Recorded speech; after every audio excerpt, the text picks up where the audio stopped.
La plus grande fuite de données de l'histoire de l'humanité. Xi Jinping a-t-il le Covid? Et si vous donnez un cookie au Parti communiste? Cela et plus encore sur les titres de l'actualité chinoise de cette semaine.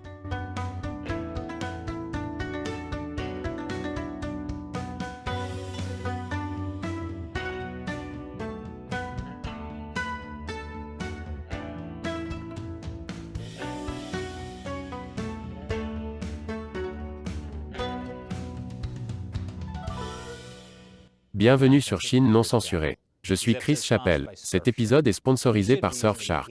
Vous devriez utiliser un VPN comme Surfshark pour vous protéger chaque fois que vous allez en ligne. C'est probablement la plus grande fuite de données de l'histoire. Près d'1 milliard de personnes en Chine ont vu leurs données personnelles volées. C'est 70% des Chinois. Notez que j'ai dit fuite de données, pas piratage. C'est parce que le piratage n'était pas nécessaire. Les données étaient détenues par la police de Shanghai. Et on pourrait penser que cela signifie qu'il a été très difficile d'y accéder. Mais non.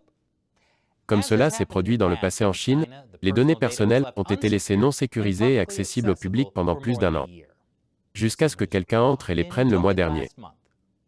Comment peut-on laisser quelque chose d'aussi précieux au grand jour, sans aucune protection? Pour un État policier aussi orwellien, on pourrait penser qu'ils utiliseraient au moins des mots de passe. Mais ils ne l'ont pas fait. Alors que les données elles-mêmes se trouvaient sur un serveur sécurisé, un tableau de bord permettant de gérer et d'accéder aux données a été mis en place sur une adresse web publique et laissé ouvert sans mot de passe. La personne qui a volé les données a laissé une demande de rançon pour la police de Shanghai. Comme elle n'a pas payé la rançon, la personne a mis les données en vente pour 10 bitcoins.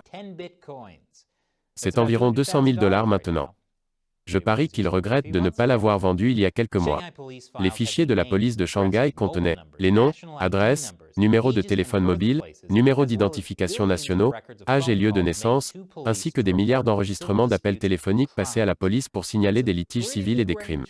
C'est donc un éventail assez large de choses. Et comme cela se passe en Chine, je ne serais pas surpris qu'ils aient également une liste des plus grandes peurs de chacun, de leurs points faibles et des endroits où ils sont le plus délicats.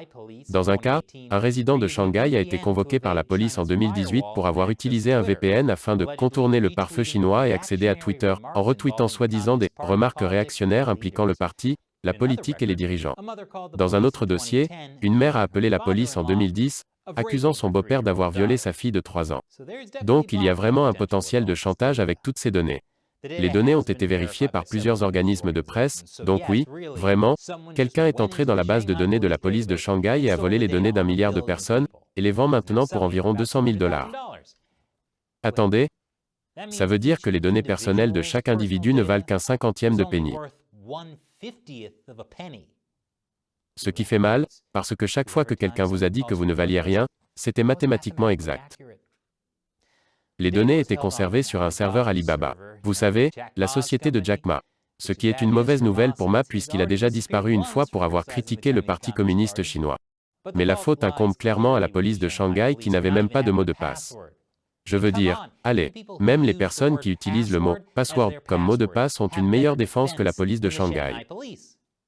2 experts occidentaux en cybersécurité qui ont parlé à CNN étaient tous deux au courant de l'existence de la base de données, avant qu'elle ne soit propulsée sous les feux des projecteurs la semaine dernière, suggérant qu'elle pouvait être facilement découverte par des personnes qui savaient où chercher. Et pourtant, un seul pirate a été assez entreprenant pour essayer d'en tirer de l'argent. Ce genre de choses s'est déjà produit auparavant. En 2019, un chercheur néerlandais en cybersécurité a trouvé les données de 2,5 millions de Ouïghours dans une base de données totalement sans protection. Ce qui a révélé à quel point le Parti communiste chinois surveille les Ouïghours. Et à quel point les autorités chinoises sont stupides. Et encore, je crois que je suis content qu'ils aient une si mauvaise sécurité des données. Et après la pause, le voyage de Xi Jinping à Hong Kong. Bienvenue à nouveau. Saviez-vous que nous avons des produits dérivés? Allez sur chinauncensored.tv/merch et procurez-vous nos t-shirts exclusifs, pas fabriqués en Chine. La semaine dernière, le dirigeant chinois Xi Jinping s'est rendu à Hong Kong pour la célébration du 1er juillet, date de la rétrocession de Hong Kong à la Chine. C'était son premier voyage hors de Chine continentale en 893 jours. En fait, techniquement, il s'est rendu 2 fois à Hong Kong. Parce qu'il est retourné en Chine continentale pendant la nuit, avant de retourner à Hong Kong le jour suivant. Ce qui veut dire qu'il est soit paranoïaque à l'idée de se faire assassiner, soit qu'il est très à cheval sur la distanciation sociale. Il ne voudrait certainement pas attraper le Covid. En parlant de ça, un des législateurs de Hong Kong qu'il a rencontré pendant son voyage vient d'être testé positif au Covid. Imaginez si Xi Jinping avait le Covid. Ce serait comme faire un régime, puis à la seconde où vous mangez votre première part de pizza en 2 ans, il y a un cafard dedans. Mais c'est aussi lui qui a contribué à la propagation des cafards dans les pizzerias du monde entier, alors, pourquoi me sentirais-je mal à l'aise? Quoi qu'il en soit, dans son grand discours à Hong Kong, Xi Jinping a appelé les patriotes à ramener l'ordre. Évidemment, pas ces patriotes. Ils sont en prison maintenant. Mais il est intéressant de voir qu'il ne s'est pas montré lors du voyage de Xi Jinping. La plupart des médias ont reçu l'interdiction de couvrir la visite. Ce n'était pas très surprenant. Mais vous savez qui d'autre n'est pas venu? Tung Chee-hwa, l'ancien chef de l'exécutif de Hong Kong et vice-président de l'Assemblée législative communiste. Il n'a apparemment pas été vu depuis presque un an. Il était aussi un proche allié de l'ancien leader chinois Jiang Zemin. Vous savez, le plus grand ennemi de Xi Jinping. Je suis sûr qu'il va bien. Et après la pause, la Russie et la Chine ne sont peut-être pas sur la même longueur d'onde. Bienvenue à nouveau. Le secrétaire d'État américain Antony Blinken et le ministre chinois des Affaires étrangères Wang Yi se rencontrent cette semaine, en marge de la réunion des ministres des Affaires étrangères du G20 à Bali. Et prouvant que le Parti communiste chinois est le maître de la diplomatie, la Chine a décidé d'utiliser les jours qui précèdent cette rencontre pour critiquer les États-Unis et l'OTAN. Burke, la Chine est comme cette personne qui dit toujours du mal de vous en ligne, mais qui est gentille en face. Mec, on se suit sur Instagram, j'ai vu ce que tu as écrit sur moi. Le porte-parole du ministère des Affaires étrangères, Zhao Lijian, a déclaré « Le soi-disant ordre international fondé sur des règles est en réalité un règlement familial élaboré par une poignée de pays pour servir les intérêts personnels des États-Unis. Je suppose donc que le plan de Biden pour amener le Parti communiste chinois à suivre l'ordre international basé sur des règles ne va pas fonctionner. Qui aurait pu le deviner? Moi, j'avais deviné. Mais je suis sûr que dans quelques jours, lorsque Biden annulera les droits de douane chinois de l'ère Trump, cela amènera la Chine à la table des négociations. Après tout, lorsque vous donnez à un régime autoritaire ce qu'il veut en échange de rien, il vous sera très reconnaissant et vous respectera beaucoup. Et ils travailleront certainement avec vous sur le changement climatique. Ce n'est pas un personnage du dernier film de Wes Anderson.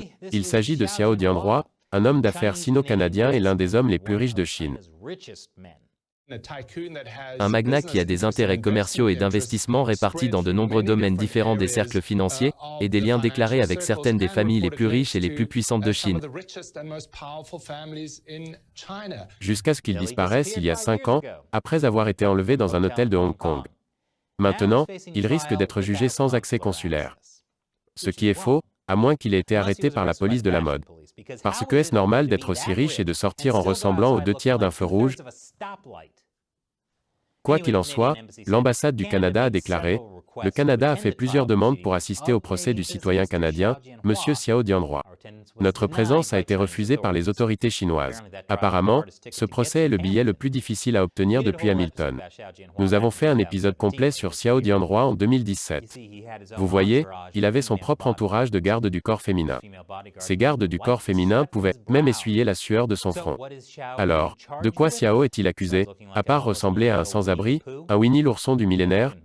Vous savez que ça ne rendrait pas Xi Jinping content. En fait, la vraie raison pour laquelle il a des ennuis est que Xiao Dianrui est le plus important blanchisseur d'argent de la faction de Jiang Zemin.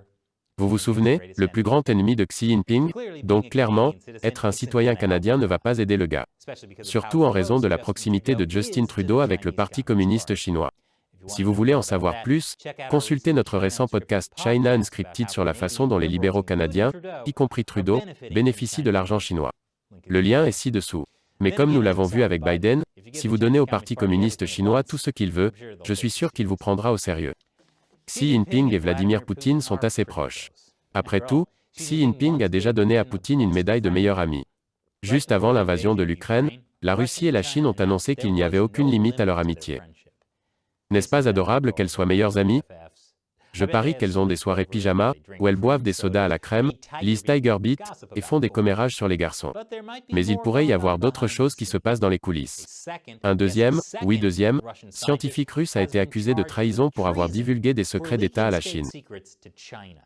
Espérons que ces secrets n'ont pas aussi été laissés au grand jour. Mais des secrets entre amis? Pas une bonne idée. Ces deux-là n'ont jamais lu le club des babysitters. En parlant du club des babysitters, selon l'investigateur sur la Chine Ethan Gutmann, les preuves montrent que la Chine augmente les prélèvements d'organes sur les Ouïghours. Quoi? Vous ne l'avez jamais lu dans la série Le club des babysitters? Le prélèvement forcé d'organes consiste pour les autorités chinoises à tuer carrément des gens pour leurs organes. Mais ne vous inquiétez pas, seulement les mauvaises personnes, comme les Ouïghours, les Tibétains, les chrétiens et les Falun Gong. Pour faire cela, les autorités chinoises forcent les médecins à être aussi des bourreaux, parce que les victimes auraient été en vie au moment de l'extraction du cœur et les chirurgiens auraient été des bourreaux. Quelle est l'ampleur de ce phénomène? Il est difficile de le savoir exactement, mais dans les aéroports du Xinjiang, il existe des voies express comme celle-ci pour le transport des organes. Selon Ethan Gutmann, 25 000 à 50 000 Ouïghours sont tués pour leurs organes chaque année. Ce système a d'abord été mis en place pour prendre les organes des pratiquants de Falun Gong. Mais selon Gutmann, la réserve d'organes du Falun Gong a été en grande partie épuisée, alors maintenant les Ouïghours sont volontaires. Le Premier ministre incroyablement corrompu des îles Salomon déclare vouloir un accord permanent de maintien de l'ordre avec la Chine. Il a déclaré que c'était pour faire face aux menaces internes. En d'autres termes, son propre peuple qui veut qu'il se retire pour avoir vendu son pays à la Chine. Mais le monde est plein de gens qui veulent apaiser le Parti communiste chinois. La junte militaire birmane accélère les projets de la ceinture et la route. Après tout, ces projets ont si bien fonctionné pour le Sri Lanka. Et le pape lui-même dit qu'il espère vraiment que l'accord Vatican-Chine sera renouvelé.